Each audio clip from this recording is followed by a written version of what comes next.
Learn how to factory reset an HP EliteBook 850 with this detailed tutorial. Whether you're fixing Windows issues or preparing the laptop for resale, this guide covers every step. So this should hopefully be a pretty straightforward process, guys, and without further ado, let's go ahead and jump right into it. It's supposed to not delete your personal files. I strongly suggest you create a backup of any important files or documents before you proceed, because even though it might say that it's going to save your personal files, there's no guarantees that it will, so just keep that in mind, and we're going to go ahead and jump right into it. So we're going to go ahead and start by right-clicking on the Windows Start menu, and we're going to select the settings. You want to select System, and then on the right side, scroll down until you get to Recovery. Reset Advanced Startup Previous Version of Windows. Go ahead and open that up. So we're going to start by going underneath Recovery Options, reset this PC. Choose to keep or remove your personal files, then reinstall Windows. Go ahead and select Reset PC. Underneath Choose an option, Keep My Files removes apps and settings but keeps your personal files. Now, like I said, there's no guarantee, but you still want to create a backup, but we are going to select that for today's tutorial here.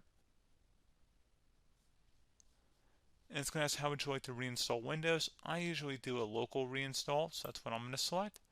And current settings is going to reinstall Windows from this device, and then we're going to select next again.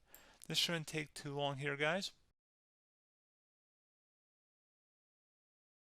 And resetting will change settings back to their default, keep personal files, reinstall Windows from this device, remove all apps and programs, and you can also view what apps will be removed. This will take some time and your PC will restart. These are the apps that will be removed, so take note of that. So you're definitely going to have to reinstall some stuff once it's done. So it looks like I accidentally closed out of there, so I'm just going to go back to exactly where we were.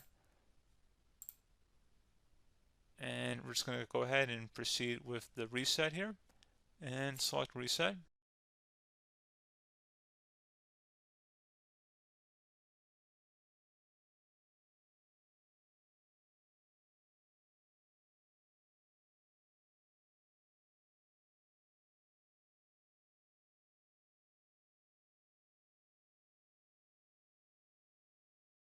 And you can go ahead and install your applications, your programs, whatnot, create new user accounts, but Windows 11 has been reinstalled, a clean factory install. So pretty straightforward process. Now, if you did what I did and created a local user account, your Ethernet cable, or if you turned off your router, you're going to have to go ahead and turn that back on, and then connect to your Wi-Fi network or Ethernet connection, whatever is your situation.